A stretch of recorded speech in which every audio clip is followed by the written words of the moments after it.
Fala, meus amigos. Mais uma vez aqui dando continuidade. Eu tô gravando na sequência. Se vocês olharem os horários, vocês vão ver que tá praticamente na sequência. Só o primeiro que demorou um pouquinho mais, que eu já estou em horário comercial, tá? E tô tirando esse tempinho aqui, porque hoje é segunda-feira, né? Para fazer a gravação desses vídeos aqui. Bom, pessoal, o intuito de todos esses vídeos, esse aqui é o terceiro, eu acho que é o último, é o quarto, eu acho que é o quarto e último. Se tiver necessidade, a gente faz o quinto, tá? Mas esse aqui eu acho que é o quarto e último. Mas qualquer coisa vai ter um cardzinho aqui embaixo, no final, e você vai saber se tem mais um ou não. Bom, nós vimos sobre Stellar, os desenvolvimentos da Stellar, XRP, a questão do XRP, como que a galera tá vendo agora a previsão de alta do preço do XRP, que não será por hype, vai ser por utilidade. Isso serve também para Stellar. São as duas criptomoedas que trabalham com um consenso que não paga dividendos para quem quer criar, né, projetos ou manter um gateway. Um gateway, quando eu falo, é um validador, tá, gente? Que também é chamado gateway. E ele não tem a obrigação de manter um validador, ainda assim, porque ele não vai receber nenhuma recompensa por isso, tá? Nós paramos nisso aqui, passamos também pelo fato do mercado tradicional estar despencando aí, né? E as criptomoedas indo atrás. Aí você pergunta para mim, por que você está trazendo isso se não tem nada a ver com XRP, XLM? O que tem a ver aqui, gente? Esse fato aqui do mercado caindo é as manipulações ou as movimentações do status quo. Sabe aquela... Quando você... Eu vou fazer uma analogia porca aqui agora. Você já viu lesma? Pois é. Quando você vê uma lesma, a primeira coisa que você lembra é jogar um sal nela, né? Você joga um sal na lesma e ela começa a se contorcer porque ela não pode com o sal, né? Eu até hoje nunca estudei o motivo, né? Se você souber, coloque aí nos comentários. Que ela não pode com o sal. Então, o que acontece? Esse é o momento que o mercado está se contorcendo porque alguém jogou um sal, alguém está movimentando e já está preparando o caminho para alguma coisa que está por vir aí, que pode ser o que a gente chama de reset, virada de chave, coisas que estão perto de ocorrer. Nós já estamos em 2025, que seria o período limite, né? O ano limite para poder há várias mudanças no sistema financeiro ocorrer, e já está ocorrendo, só que ainda faltam muita coisa. Tem grandes empresas desses magnatas que mandam no mundo que não chegaram num veredito, não conseguiram, mesmo com todo o dinheiro que eles têm, eles não chegaram num ponto de virada, aonde eles podem dizer assim, já vamos fazer a virada de chave aí, porque nós já estamos preparados para o que está por vir, né? Tem aí a Ripple, Stellar, tem várias outras empresas aí que já estão prontas e nós não estamos. Então, vai segurando aí. Aí vai lá, conversa com um, com outro das regulamentações e eles estendem um prazo aqui, outro ali, né? Beleza, vai vendo. Quando eu digo para vocês e quando vocês dizem aqui para nós, né? Quando eu digo vocês, que um de vocês ou vários de vocês já falaram que eles não querem que a gente participe disso. E eles não vão querer mesmo. O máximo que eles quiserem fazer, o que eles puderem fazer para tirar você da sua criptomoeda, seja ela qual for, eles vão fazer. Tanto na forma natural, que é fazer você desacreditar da criptomoeda e sair fora. Isso aqui, XRP, ele vai servir só para banco. Ele não vai servir para pagar, para subir o preço. Isso aqui é só para pagar taxa de rede e manter a segurança da rede. Eu não vou ficar nisso aqui não, estou perdendo meu tempo. Você vaza, vaza, deixa só eu aqui sofrendo, deixa só eu. Não me siga, eu estou perdido e eles vão fazer com que você vaze. E eu digo, vaze todos vocês e deixe só eu. Eu quero, se eu pudesse, eu diria para vocês, saiam todos e deixe que o mercado desabe para centavos, que eu preciso comprar mais, que eu não consigo comprar do jeito que tá, gente. Então eu estou pedindo encarecidamente, vazem. E eu vou mostrar aqui para vocês que é isso que eles querem que a gente faça. Isso eles fizeram lá no passado com muitas outras tecnologias. Vocês lembram que nós mostramos o gráfico da internet? O porquê que a internet demorou a chegar no ponto que está hoje? A velocidade da internet demorou a chegar no ponto que está hoje. Sabe dos conta-gota? Tudo para o ser humano é conta-gota. Tudo é a conta-gota. Principalmente países que eles consideram de terceiro mundo, eles dizem que não vai receber tecnologia tão cedo, só dentro do prazo que eles quiserem. Quando eles tiverem com os cofres cheios lá no primeiro mundo, segundo mundo, né? Aí eles já estão saturados lá, a galera já comprou carro, casa, telefone, tudo de última geração, computadores. Aí o terceiro mundo começa a receber isso num preço exorbitante. Vocês já notaram isso?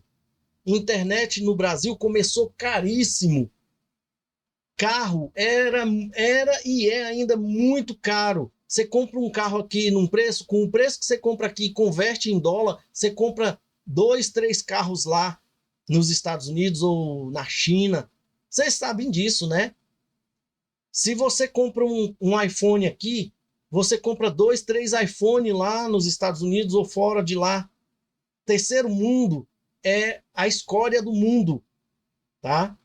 E eles não querem que o terceiro mundo cresça, eles não querem que o terceiro mundo floresça, eles querem que você seja a próxima fase, o plano B deles.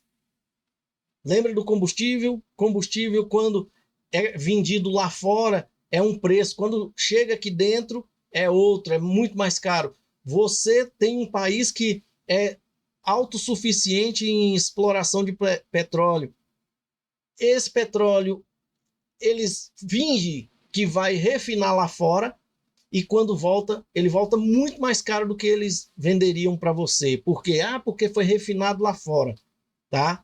Sendo que aqui começaram a criar uma refinaria com uma corrupção danada e pararam. E tem, parece que uma refinaria privada e não dá conta da capacidade e tem que refinar lá fora. Então, você está notando que o sistema, o status quo global, não quer deixar que o terceiro mundo desenvolva? E agora eu vou provar para você. E as criptomoedas estão nessa lista, tá? Eu não vou mostrar nada a respeito de criptomoeda, mas vocês vão entender o que eu quero dizer. Uma coisa que eu queria lembrar para vocês vocês sabem a origem da maçãzinha da Apple? Vocês sabem? Ou vocês não têm nem ideia do que é, do porquê que o Steve Jobs criou a maçãzinha para a Apple? Vocês conheceram um cara chamado... Deixa eu ver o nome dele, gente. Eu vou tentar lembrar o nome dele aqui. Peraí, só um momentinho. Eu vou dar uma pausa aqui para mim tentar lembrar o nome dele. Eu vou jogar na internet. Esse aqui eu vou ter que fazer isso, tá, gente? Só um momento. Alan Turing. O nome do cara é Alan Turing. Ele era gay e foi preso, né, por conta da sua opção sexual. E por conta disso, antes dele ser preso, ele foi o cara que praticamente inventou o computador. porque ele praticamente encerrou a Segunda Guerra Mundial. Eu já trouxe aqui para vocês, né? Quando ele criou uma máquina que decodificava a criptografia dos alemães. Dos alemães? Não, era dos alemães mesmo. Eu acho que era dos alemães. Eu não vou aqui não. Eu acho que ele era inglês e os alemães estavam atacando, só que ninguém conseguia interceptar as comunicações dos alemães porque eles tinham criado uma máquina que criptografava as informações. Tem um vídeo sobre isso, né? Um filme. E aí ele conseguiu criar uma máquina chamada máquina de Turing.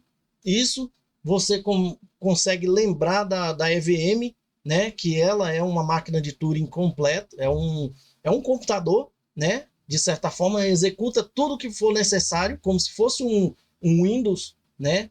Um DOS naquela época, um Unix, e ele criou, né, essa máquina de Turing. Ele é considerado o pai da computação. Depois descobriram que ele era gay e denunciaram ele, ele foi preso. Ele teve a opção de ser castrado ou ser preso. Ele preferiu ser preso. Com 41 anos, mais ou menos, ele resolveu que, numa depressão, resolveu que não queria mais viver. Não tenho a ideia de como ele conseguiu, mas ele comeu uma maçã com cianeto e morreu. Ele se suicidou. Essa foi a origem da maçã da Apple. Steve Jobs colocou aquela maçã mordida para lembrar e homenagear o cara que criou praticamente o computador moderno como você consegue entender hoje. Entender, não como você conhece, porque tudo que era feito na época era feito mecanicamente, por teclas ou manivelas ou botões giratórios. Tá? Mas a lógica é o que ele criou, né? Que chama-se máquina de Turing, né? E é assim que a ideia da maçã da Apple. Você sabia disso? Coloque aí nos comentários se não sabia ou se já sabia. Agora vamos seguir, gente. Vamos seguir a nossa rota aqui. Vamos começar com aquele vídeo lá, ó. Eu tô achando que ainda vai ter mais um vídeo para frente, tá, gente? Vamos lá. Para você não perder o fio, isso aqui nós já passamos num vídeo anterior, mas eu vou repetir porque a gente precisa disso, porque o controle do Estado, o controle do status quo está nessas empresas todinhas aí. E nas criptomoedas não é diferente.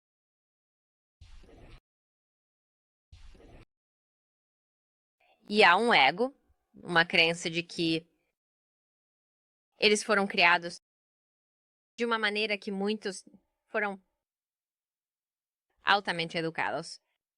Muitos têm formações profissionais, grandes diplomas de grandes instituições.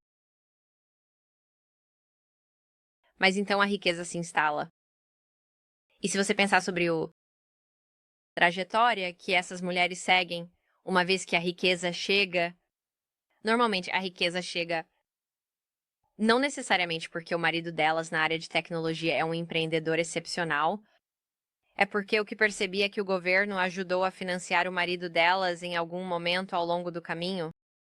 Se você olhar, por exemplo, a história do Google, ou a história do Facebook, ou até mesmo a história da Apple, a história de... você sabe. Não tanto da Amazon, mas como até mesmo da Hewlett Packard ou Oracle.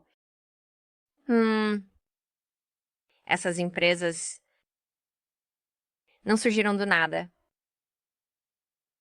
Elas surgiram através de apoio institucional. Em algum momento. No caso de, você sabe, Facebook e Google, especialmente, de onde vêm muitas dessas pessoas da máfia das esposas de tecnologia, foi Stanford. Existe essa rede de Stanford no Vale do Silício. E se você olhar de onde vieram algumas dessas doações ou dinheiro inicial, especialmente, e depois dinheiro acelerador, veio de indivíduos que tinham laços com o governo. E assim, essas empresas servem funções governamentais também. Por exemplo, o Google realmente esteve envolvido com o governo, ajudando a identificar comportamentos na internet, e o Facebook também. E assim, não é surpresa que a interligação entre o Partido Democrata, que é tão prevalente na Califórnia, e essas empresas sempre esteve presente. Essa sinergia sempre esteve lá. E esse relacionamento sempre esteve lá.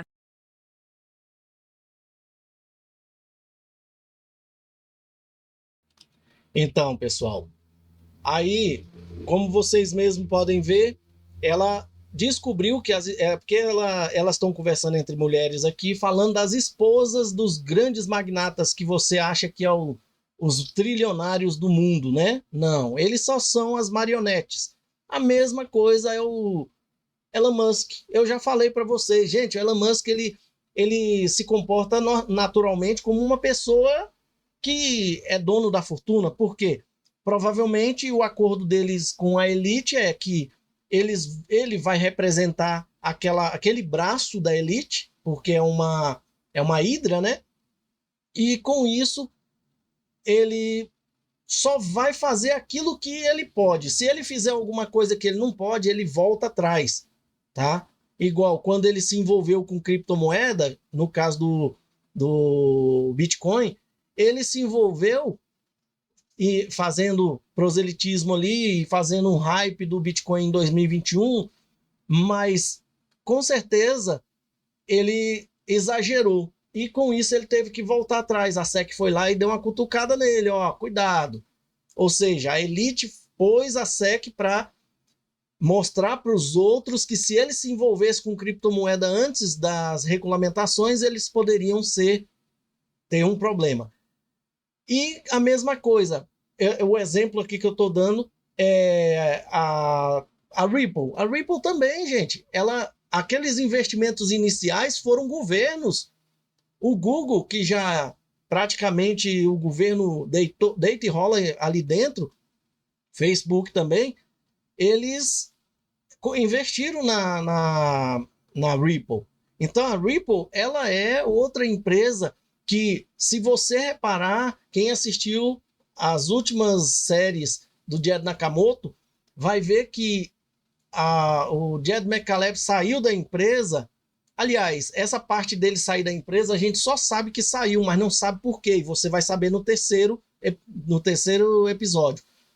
Então, Jed McCaleb, ele simplesmente saiu.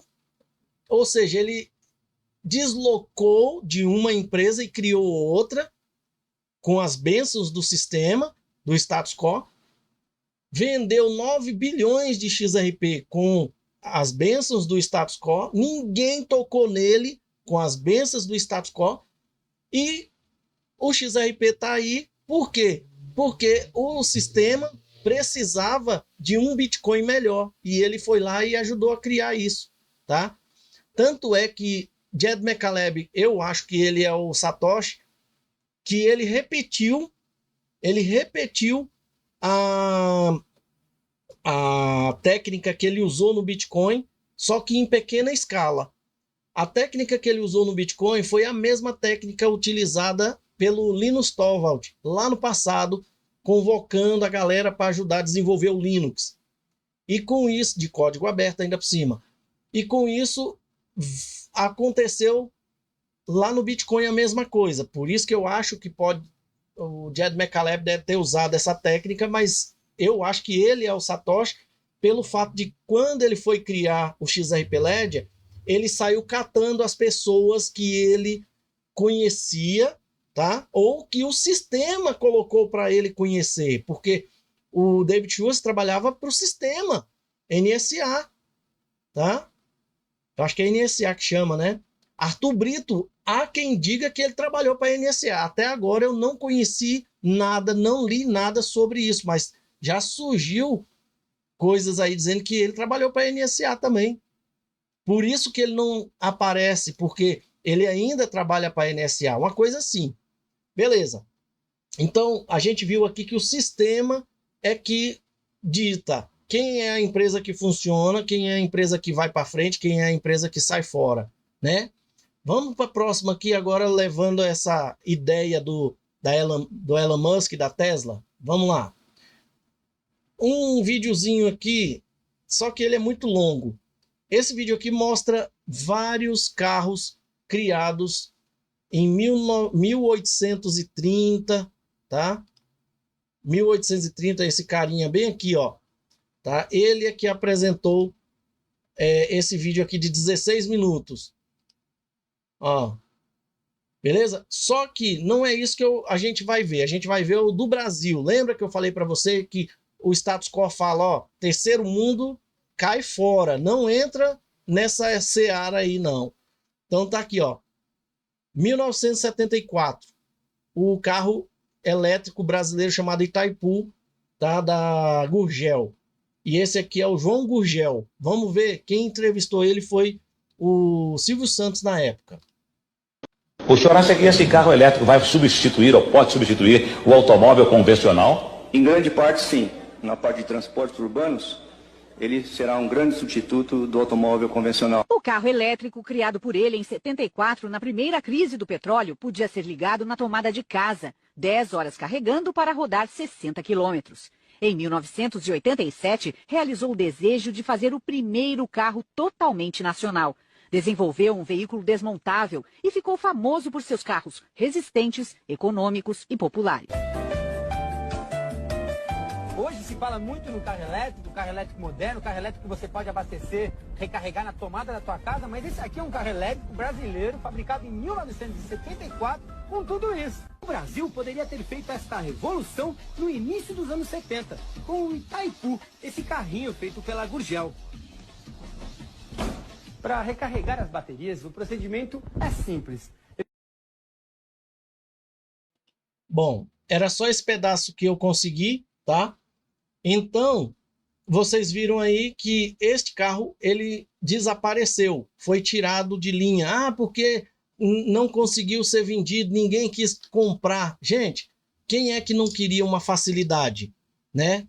Mas por quê? Porque não estava pronto. Não, o sistema não deixou, porque o sistema é que quer lançar. Se você tiver uma ideia, ou você vai lá e vende para o sistema, ou você não tente driblar as regras do sistema. Beleza, o Gurgel não foi para frente, nem o elétrico e nem a própria Gurgel. Chegou um momento que eles quebraram e não conseguiram seguir, porque ninguém financiava aqueles que estavam tentando fazer a disrupção. Essa palavra te lembra alguma coisa? Tive que dar uma pausa aqui, gente. Me chamaram ali. Mas, então, agora nós vamos para um outro vídeo que eu prometi para vocês. O tal vídeo que desapareceu, mas reapareceu na internet de novo. Vamos lá? Este daqui, ó, gente. Muito louco esse vídeo. Esse vídeo aqui, este carro, não esse em especial, o verde, desapareceu, o dono também desapareceu, e esse vídeo aqui eu já conheço ele há mais de 10 anos, tá? Mas lá naquela época eu procurei o dono do carro, pelo nome que vocês vão ver aqui, e ele realmente desapareceu, o carro também. O que acontece? Vamos assistir o vídeo primeiro?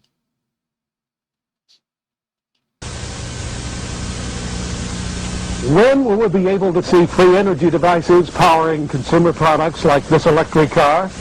Well, they're already here, and you may be able to purchase one by the time you see this program. In Oklahoma, where oil has been king for over a century, inventor Troy Reed has been busy in his... Olha o nome do cara aí, ó. Troy Reed. Esse é o cientista. ...shop constructing rotating magnetic motors that he believes will soon revolutionize how we get around. And it does work. This is a new prototype of the magnetic motor, and if I can explain a little bit about what you call a magnetic field. All magnets, the big old wooden prototype, has a system. As the motor went over, it had a tension to jerk. jerk over like that. If you take this motor here and you take your finger and rotate it, it doesn't have that jerking in it. So what I've done, I got rid of the crankshaft. I've got rid of the injectors, and the system in this motor here, as you crank this motor up, and like you do the other one, the motor will start running, and what I'll do, I'll energize it on this motor here. If you can see these amp gauges over here, this will come, when we get it up to about 150 volts, we'll unplug it and we'll turn the light on. If you turn this around where you can see this side here, all the working parts is behind this system here, operates from a little computer. Takes this 5 volts, it's 150 volts. What we're going to do, turn off all the switches, make sure there ain't nothing plugged into it. There's the plug. There's your 110 volts. Motor still running. You can operate this table plumb around. Still got energy running. Nothing tied up in the back of it. Nothing on. Olha só, gente, vou voltar só um tiquinho aqui para vocês entenderem o que ele está falando, ó. Quando ele gira a mesa, ele fala um negócio aqui, olha só. Still got energy running. Ainda está gerando energia. Isso aqui é um gerador, não é o motor do carro, tá? É um gerador que funciona enquanto o carro está funcionando. É um gerador infinito. Ele não depende de combustível algum. A única energia que ele precisou aqui, no momento, foi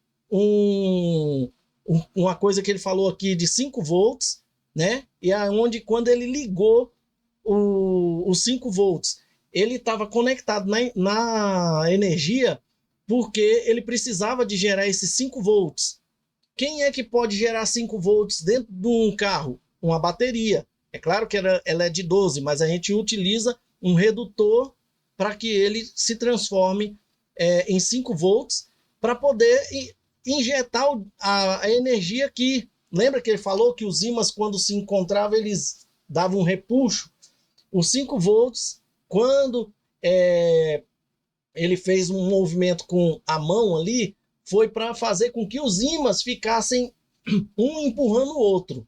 Mas terminou ali, existe uma forma dele parar o motor. Só que ele não mostra nesse vídeo, tá? Porque senão esse motor ia ficar rodando infinitamente, né? Então tem que arrumar um jeito de parar ele.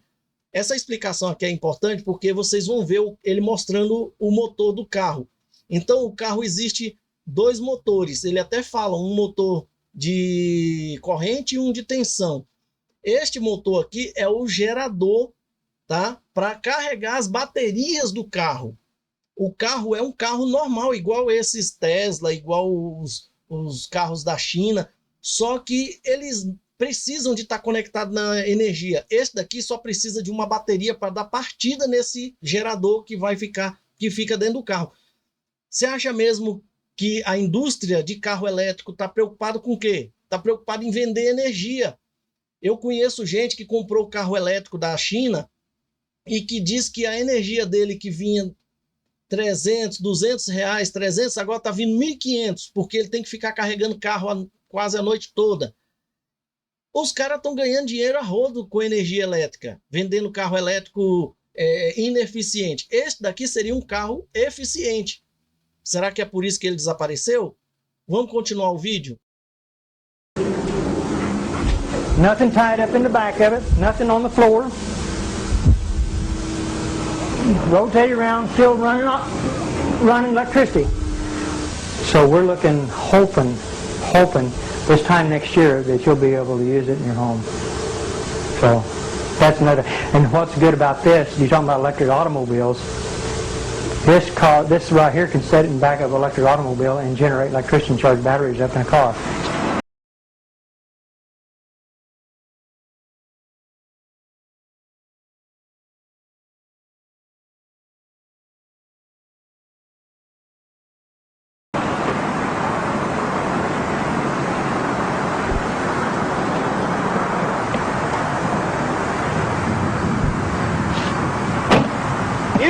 automobile. You can drive it anywhere you want to. You don't pollute the air.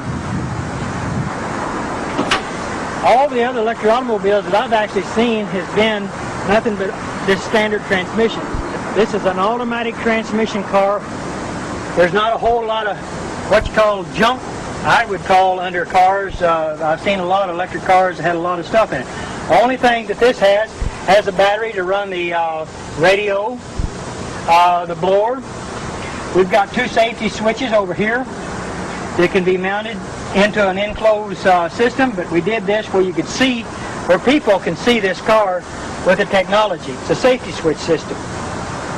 This is Eu vou mostrar um negócio para vocês aqui, gente. Voltar um tiquinho aqui, onde ele mostra a bateria, né? Aí a gente avança aqui. Vocês estão vendo esse flange bem aqui, ó. Isso é um flange. Esse flange aqui, esse azul é um motor elétrico com não sei quantos cavalos. E aqui é a transmissão. Sabe esses carros que você anda nele com transmissão automática? Todos os carros continuariam com todas as formas de uso, de fabricação. A única coisa que eles não iriam mais colocar nesse flange aqui, que era a conexão com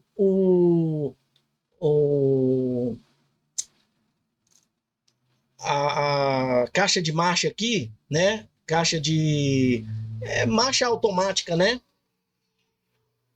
É um motor elétrico. Não ia ter um motor a combustão aqui.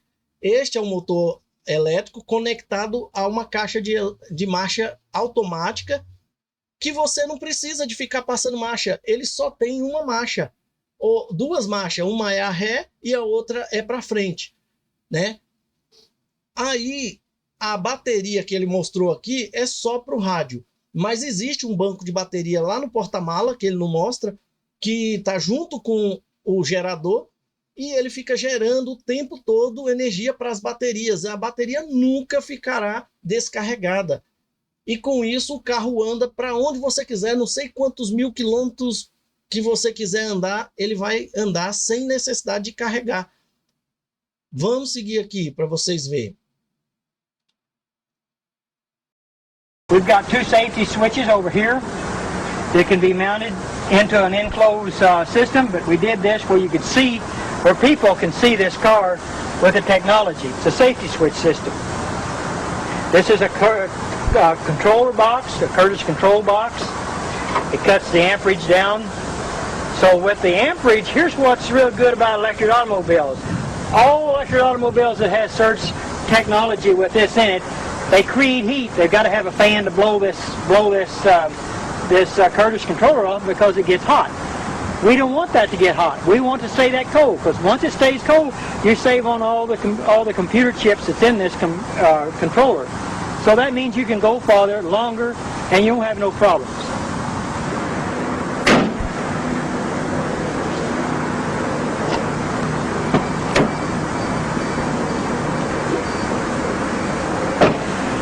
This electric automobile has got two gauges. Dois monitores, eu falei dois motores, né? Um de amperagem e um de voltagem. É dois monitores, me perdoe, viu, gente? In front of the shifter on the automatic transmission is called the voltage and the amperage. That's what I was talking about earlier about amperage on automobiles. Let's see if we can't get the amperage to go down instead of going up. The voltage on this here should say somewhere around 120 volts. When we start out, there's no amperage at all. So the gauges is down below here, and we're getting ready to take and go drive the car, and you can see for yourself what it does. All you do is to take and put it in gear, and the motor sounds like a little sports car. Shifts, runs good, fantastic automobile, drives. If you'll see the amperage on the gauge, see it going down? Amperage goes way down. That's what I like about a car. If you floorboard the car, the most it will do would just be about maybe 100 amps. And that's what we want to do, is to keep the amperage down on an electric car. So it'll go anywhere really anybody wants to go. If you want to take a trip, you don't have to worry about going to go plug it in the house because it's called the Surge technology. It's a beautiful automobile and I love it, and I put a lot of hard work in this car, and we're going to make it. No oil, no gas to fool with. And the technology is here. It's going to be here. It's going to go. It's going to work beautiful for the whole world, for mankind. See you around. This is your future, people.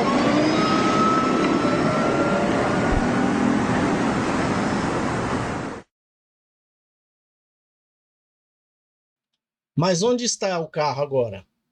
Esse carro aqui, ele é a disrupção dos carros que você conhece aí, elétrico e a combustão. Ele não depende de energia alguma. A energia é gerada infinitamente dentro do carro com aquele gerador infinito. Gente, aquele gerador infinito, só ele valeria trilhões. Você sabe por quê? Com aquele gerador infinito, toda a residência poderia ter sua energia sem precisar de uma hidroelétrica.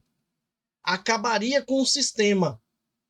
É claro que tem desgastes. Então, você sempre tem que ter uma redundância. Um guardado para quando um parasse para reforma, você colocar o outro para funcionar. Então, você nunca pagaria energia. 110 volts é a melhor tensão para trabalhar com qualquer equipamento. Tem gente que pensa que 220 volts é a melhor, mas 110 volts ainda é muito melhor. Como você viu, ele poderia usar 220 ali, tentar criar um motor de 220, ou trocar, fazer uma comutação, né? Onde você só criaria um circuito onde pegaria os 120 volts e transformaria em 220. Mas ele não quis, por quê? Porque ele precisa de eficiência e menos temperatura. 110 volts, praticamente o Brasil todo funciona em 110 volts. Né? Só em alguns locais, inclusive lá no Distrito Federal, você utiliza 220. O cara utilizou a energia mais eficiente, de 110. E o carro, gente, se você tivesse um gerador desse em casa, você não pagaria energia. Se você tiver, olha só, 100 ampere, gente, 100 ampere. 100 ampere você roda um monte de coisa, você funciona um monte de coisa dentro da sua casa. Porque 100 ampere a 110 volts, ele não exige muita amperagem. Agora, se fosse em 220, teria que ser pelo menos uns 200 ampere para funcionar os 220. Tá entendendo? Então, ele usou a energia que era sustentável ali. E um carro desse é a disrupção. Ele não gastaria energia, que é o que eles querem que você faça comprando os carros elétricos hoje, ineficiência. As baterias, infelizmente, aí teria que arrumar uma bateria com maior eficiência, porque provavelmente ia usar essas mesmas baterias de lítio que a Tesla usa, a China usa, né? Mas aí já tem muitas pesquisas sobre energia que eles estão, sobre bateria que eles estão melhorando aí, e que isso, no decorrer do tempo, a eficiência melhoraria e não seria tão lixo, tão poluidor, igual as baterias que existem hoje são poluidores. Gente, esse vídeo ficou maior por conta desse detalhe dos vídeos aqui, tá? Mas o que eu quero dizer para vocês, o carro elétrico eficiente era esse aqui. Por que que ele sumiu? Por que que ninguém desenvolveu um carro elétrico infinito? Porque eles querem vender combustível e querem vender energia para você. Segundo as histórias conta, Nikola Tesla conseguiu descobrir, né, a energia limpa. Você poderia ter, ele criou aquela torre, né, onde ele pegava a energia da Terra com a energia do éter e formava as fases. E isso poderia ser transmitido de quilômetros em quilômetros usando essas torres. e das torres sairia para as residências sem você ter que pagar nem um centavo de energia limpa. E o sistema foi lá e comprou não, roubou as patentes dele, né? Enclausurou ele dentro de um hotel chamado New Yorker, né? New York não, é New Yorker, tá? Lá no 80º andar, e o cara ficou por lá, morreu lá dentro do quarto, e depois foram lá, FBI, recolheu boas patentes de lá, foram lá, FBI que ligado à CIA e a DARPA, né, a Defesa dos Estados Unidos, levou um monte de patentes, inclusive, junto a eles estava o tio de quem, gente? Donald Trump. Pesquise aí a ligação do tio do Donald Trump, que era um professor universitário na época. Qual a ligação que ele tem com as patentes do Tesla ou com o Tesla, tá? Então, Donald Trump, ele faz parte de toda essa elite, se você não sabe. No próximo vídeo, que vai ter que ter, porque nós já estamos há 41 minutos só nesse aqui, nós vamos falar disso aqui, ó. Conspirações hierárquicas, tá? A história do Comitê dos 300. Gente, isso aqui mostra para vocês que, da mesma forma que eu mostrei que a indústria, de toda a indústria, mas eu mostrei aqui a indústria de veículos, por exemplo, não era para todos. E qualquer indústria que você se envolver não é para todos. Só quem eles escolherem. E os países que eles escolherem, tá? E aqui, nas conspirações hierárquicas, eles mostram o que eles têm para você, para mim. Por que você não vai, ou eles não querem que você tenha sua criptomoeda, fique rico ou chegue próximo disso. Porque você faz parte do que eles chamam de comedores de alimento inútil, uma coisa assim. Vamos ver? Então, no cardzinho aqui embaixo, você clica e você vai assistir aquele vídeo sobre os livros ali, tá bom? Segue comigo aí.